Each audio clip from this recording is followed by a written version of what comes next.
Au nom de Hong Kong Trade Development Council, je souhaite vous accueillir à notre symposium sur Think Asia, Think Hong Kong. C'est un immense plaisir pour moi de revenir dans cette jolie ville de Paris.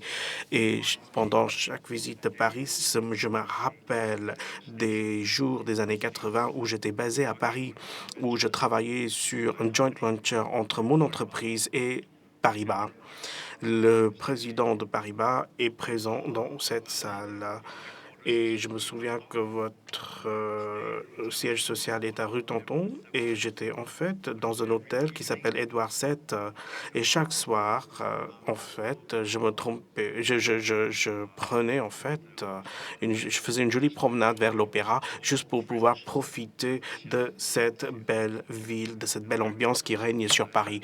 Et c'était vraiment en fait le moment où j'ai commencé à aimer le café français et le cinéma français. Donc, le joint venture avec Paribas, en fait, a réussi. C'était le premier exemple de Think Asia, Think Hong Kong. C'était vraiment le moment où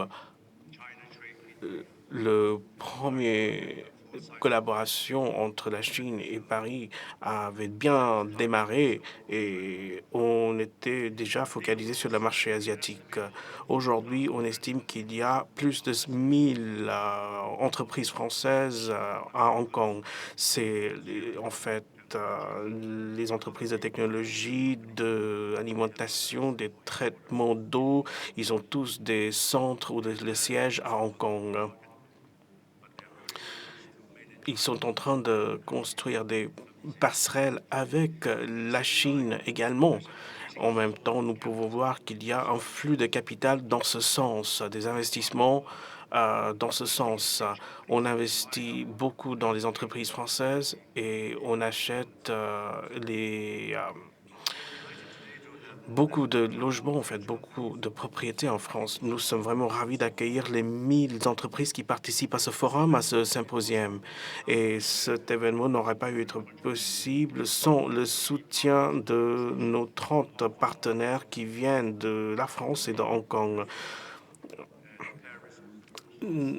notamment les deux partenaires principaux. Je souhaite remercier nos deux partenaires principaux de leur soutien et je suis vraiment très content de voir qu'il y a pas mal de délégués qui se sont déplacés de Hong Kong et de la Chine. Nous avons 5 missions commerciales donc dans le domaine de la technologie, de la mode, et ces missions sont vraiment très intéressées par le partage d'expériences. Il y a 2 missions qui représentent Guangdong et également des missions de la Chine qui sont ici pour chercher des occasions commerciales. Vous allez entendre une quarantaine de présentations ce matin et il y a 5 sessions thématiques qui couvrent tout un éventail d'aspects, y compris la technologie, les investissements, l'internationalisation de RMB et la gestion d'actifs. Et il y a des experts de Hong Kong qui sont sur site, qui sont juste en fait à l'accueil pour des conseils dans le domaine juridique et dans le domaine des finances. Donc, vous n'avez même pas besoin de quitter ce bâtiment. Il y a plus de quarantaine de délégués et il y a aussi des délégués en fait qui représentent Hong Kong et qui sont tout à fait prêts à aider les entreprises françaises à vraiment s'implanter. Donc, les personnes qui peuvent vraiment parler de ces avantages, c'est notre secrétaire financier qui est Monsieur Chang Chang. Parmi un certain nombre de choses, il est toujours été très fort pendant la crise financière et il a vraiment en fait fait en sorte que Hong Kong est devenu le plus gros centre d'RMB offshore. Donc, je vous demanderai de accueillir l'honorable John Sang-Chung-Wa. Thank you very much, Jack. Merci beaucoup, Jack. Monsieur le ministre, mesdames et messieurs, c'est un immense plaisir pour moi de revenir à Paris en automne. J'étais ici novembre dernier pour un séminaire sur l'internalisation de RMB. C'est un immense plaisir pour moi d'être à Paris pendant toute l'année d'ailleurs. Comme Thomas Jefferson a dit, une promenade à Paris nous donne des cours d'histoire, de beauté, d'esthétique et également de la vie. L'histoire et la beauté sont omniprésentes. Et en ce qui concerne la vie, les rues de Paris regorgent de vie et de commerce, tout comme les rues de Hong Kong. Donc, il y a juste quelques différences entre les deux villes. Comme vous le savez, il y a les camps dans la rue qui fait partie de la vie nocturne de Hong Kong. Nous travaillons beaucoup, nous sommes très patients afin de effacer les différences avec les protestants. C'est pour ça que notre PDG ne peut pas être présent aujourd'hui. Il présente ses excuses et il me demande de souligner l'importance qu'attache Hong Kong pour devenir la plus grande ville commerciale en Asie. Je souhaite remercier le Trade Development Council d'avoir organisé cet événement à Paris. Aujourd'hui, nous avons organisé le plus grand salon de promotion d'Hong Kong. Il y a plus de 170 délégués qui sont venus d'Hong Kong et de Paris et de France. Et j'espère que vous allez pouvoir parler à ces délégués. Nous sommes ici pour plusieurs raisons. La France a toujours été un partenaire commercial très important. Nos relations sont très fortes au cours des années. Nous nous connaissons, nous nous faisons confiance. Et cela traduit à des opportunités commerciales très attirantes pour les deux côtés. Et les chiffres reflètent cela d'ailleurs. La France est notre troisième partenaire commercial le plus important au sein de l'Union européenne. Au cours des 5 dernières années, le commerce a augmenté de 14% par an, ce qui fait que le chiffre est à 9 milliards d'euros, était à 9 milliards d'euros en 2013. Le vin français a vraiment embelli ces chiffres. Le commerce de vin a beaucoup fleuri depuis que j'ai aboli les frais de douane en 2008. Entre 2008 et entre 2013, la valeur de nos importations a triplé de 150 millions d'euros à 460 millions d'euros. Donc, les personnes de Hong Kong boivent beaucoup plus de vin français par rapport aux autres pays. Et en ce qui concerne la valeur, le vin français représente 60% de notre part de marché. Et je dois avouer que nous aimons beaucoup le vin français, mais nous ne consommons pas tout ce qui est importé d'ailleurs. Nous partageons en fait ce vin avec d'autres personnes dans notre région à travers notre réseau de logistique très efficace. La communauté commerciale à Hong Kong a joué un rôle très important dans le commerce de vin et dans l'épanouissement économique au cours des années. Il y a à peu près 20 000 Français, ressortissants français qui habitent à Hong Kong. Et il y a aussi une chambre de commerce français qui est notre plus grande chambre européenne. Les entreprises françaises sont très bien représentées en fait à Hong Kong. Et ce sont des petits startups, les PME et également des grosses entreprises. Hong Kong, c'est le pays où l'Orient rencontre l'Occident et avec une forte touche française. La présence française à Hong Kong, très forte, reflète les opportunités commerciales très importantes, surtout dans un contexte de l'économie émergente. Cela souligne également le rôle de Hong Kong comme celui qui donne la force motrice à ces marchés. Aujourd'hui, le séminaire de Hong Kong a été conçu pour que les entreprises françaises puissent vraiment capitaliser sur ces opportunités commerciales à Hong Kong. Pour moi, c'est une opportunité très importante de résumer l'avantage d'Hong Kong, les opportunités d'Hong Kong Kong et ce qu'il peut représenter pour votre commerce. Hong Kong a toujours été le centre commercial d'Asie où il y a en fait où le talon rencontre le capital. Étant donné notre emplacement stratégique et notre infrastructure très sophistiquée, nous sommes vraiment au cœur de l'Asie et nous sommes vraiment en fait très près de la Chine, au portail de la Chine. La moitié de la population mondiale pourrait être en fait rejointe dans 5 heures de vol. Et cela couvre la Chine entière, le Japon, la Corée, la plupart des pays asiatiques et même la Russie occidentale, orientale. Il y a à peu près 800 vols qui desservent Hong Kong avec d'autres villes majeures asiatiques. Donc cela ne doit pas vous étonner qu'il y a 500 000 entreprises chinoises qui ont une forte présence à Hong Kong. La moitié sont des sièges sociaux et des centres régionaux. Donc nous sommes vraiment très bien liés en fait à la Chine, la plus grosse économie du monde. Et les partenaires commerciaux sont des investisseurs les plus importants en Chine. Nous savons nous savons très bien le marché chinois.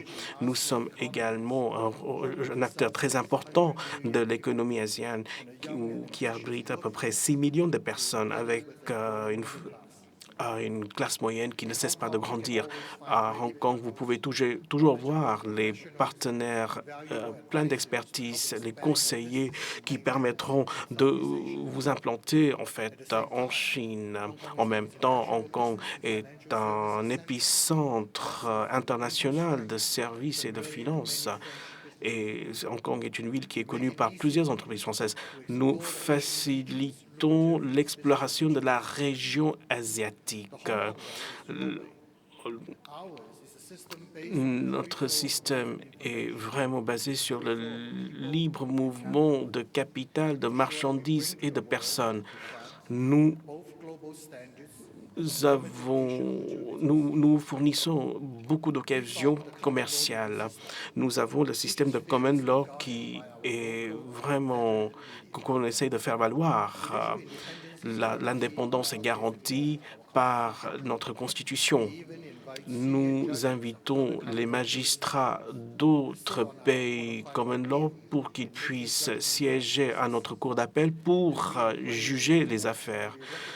Et nous avons en fait un code éthique international reconnu dans le domaine du commerce. Notre gouvernement est propre et efficace. Nous n'aimons pas du tout la corruption. Nous avons une tolérance très faible. Il y a juste 1,2 % des répondants qui ont signalé l'incident de corruption, qui est vraiment un chiffre très très bas, même parmi les économies avancées. Toutes les entreprises ont une chance égale. Peu importe que vous soyez local ou international, vous avez le même traitement. Les entreprises internationales ont tout à fait le même privilège dans le cadre de nos accords bilatéraux. Donc, CEPA, qui est notre accord de libre-échange avec la Chine, nous avons vous pouvez en fait accéder à un secteur de services beaucoup plus facilement à travers les accords CEPA. Donc j'encourage les entreprises françaises à tirer parti du CEPA pour pouvoir explorer le marché principal. Il y a un libre mouvement de capital à Hong Kong, ce qui fait que Hong Kong est devenu un centre financier très important. Il est juste derrière New York et Londres, selon les indices financiers. Nous sommes le plus gros centre de renminbi offshore. Donc, nous sommes en train de faire la commercialisation des produits innovateurs. Nous jouons un rôle critique dans l'internationalisation de renminbi. Hong Kong est également un centre de gestion d'actifs. Donc, les actifs qui sont gérés depuis Hong Kong sont plus de 2 trillions de dollars, soit une augmentation de 27% au cours des dernières années. Que vous soyez un gestionnaire de fonds expérimenté ou autre, vous aurez votre place à Hong Kong. Hong Kong est la vitrine pour les consommateurs chinois et aussi pour les consommateurs de l'Asie du Sud. L'année dernière, plus de 54 millions de personnes ont visité le Hong Kong, soit plus de 7% de la population. Donc, il y avait beaucoup de personnes de l'Asie occidentale, de la Chine, et ils sont tous venus pour une raison, c'est faire du shopping, pour acheter des produits de marque et pour suivre les tendances qui sont établies en fait à Hong Kong. Les marques françaises ont vraiment saisi cette occasion et dans les secteurs comme le secteur de luxe ou le secteur d'alimentation ou le vin, on était présents avec notre emplacement stratégique, avec notre système de transport sophistiqué et des procédures de douane très efficaces. Hong Kong est devenu le plus grand épicentre de l'Asie.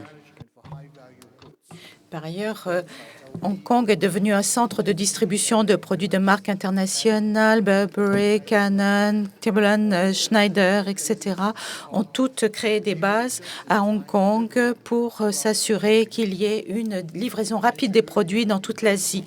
Comme je l'ai déjà dit, c'est la façon dont nous fonctionnons à Hong Kong. La seule différence, c'est que nous avons un système de fiscalité extrêmement simple et je crois que ce n'est pas le même cas ici.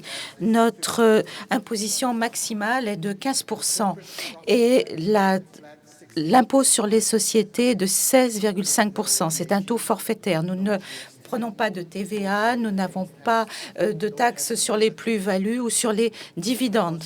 Et bien sûr, il n'y a pas de taxe sur le vin.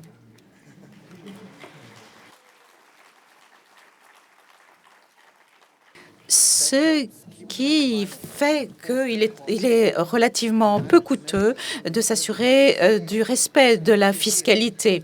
Et depuis que je suis ministre des Finances depuis 2007, je peux vous dire que ce faible niveau de fiscalité encourage l'innovation et bien sûr la coopération entre les affaires.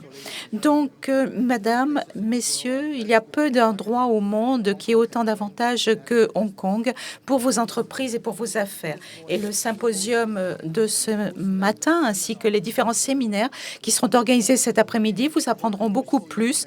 Vous allez recevoir beaucoup d'informations en espérant que ceci vous permettra de venir à Hong Kong et de rendre vos affaires encore plus prospères à Hong Kong. Monsieur le ministre des Finances, Monsieur le président du Hong Kong Trade Development Council, Monsieur le consul général, je salue les présidents ici présents et vous saluer toutes et tous, mesdames et messieurs. D'abord pour vous souhaiter, au nom du gouvernement français, la bienvenue en France et la bienvenue ici à Paris. Je reviens moi-même de Chine, où j'ai passé la semaine dernière 3 jours à Chengdu, à la tête d'une importante délégation comportant notamment 350 entreprises, 500 personnes, en présence de Jean-Pierre Raffarin. Je suis très heureux de participer aujourd'hui à l'ouverture de cet important colloque avec un programme de travail impressionnant tout au long de la journée. Votre présence nombreuse ici témoigne du fort intérêt que porte la France et ses entrepreneurs à Hong Kong comme à l'Asie et à la Chine en général. C'est un moment privilégié pour donner aux entreprises françaises des informations, des solutions pour franchir le pas et exporter vers Hong Kong. Très tôt, nos entreprises, nos entrepreneurs, quelle que soit la taille des entreprises, se sont tournés vers Hong Kong pour se projeter de la France vers l'Asie. Et il a été rappelé avant moi à quel point Hong Kong était à cet égard stratégique. La France est aujourd'hui un acteur majeur, reconnu à Hong Kong. Notre communauté d'expatriés résidentes à Hong Kong compte 17 000 personnes qui sont une chance extraordinaire pour notre pays, une présence forte, un réseau influent dans toute la vie de Hong Kong. c'est l'une des plus importantes sur le territoire. C'est la deuxième communauté française d'Asie. Hong Kong compte aussi le plus grand lycée français en Asie, avec plus de 2500 élèves inscrits à la rentrée 2014. Plus de 750 entreprises françaises sont présentes dans tous les domaines de la vie économique, la finance, le luxe, la construction, les services urbains, les nouvelles technologies et bien d'autres secteurs encore. Les Français ont contribué et contribuent encore à façonner la ville de Hong Kong. Les fondations de plusieurs gratte-ciel de la magnifique skyline de Hong Kong ont été construites par des ingénieurs français et sont capables de résister même au typhon. Je pense à l'International Financial Center, je pense à l'International Commerce Center, je pense à la tour HSBC et à la tour AIG. Des sociétés françaises ont creusé le métro, ont réhabilité le stade de football et le champ de course de Happy Valley, bâti le Convention Center, construit des pistes d'aéroport, rénové le tramway, emblématique de la ville, édifié des ponts, des viaducs, tels que celui qui est en train d'être construit entre Hong Kong et Macao, et qui est, je crois, le plus long du monde. Nous sommes présents dans les technologies de pointe, dans l'ensemble des secteurs de la vie économique. Nos relations commerciales sont intenses. Les exportations ont été multipliées par 2 au cours des 5 dernières années pour s'établir à 4,8 milliards d'euros en 2013. Plus de 8 700 entreprises françaises exportent vers Hong Kong, dont la moitié sont des PME.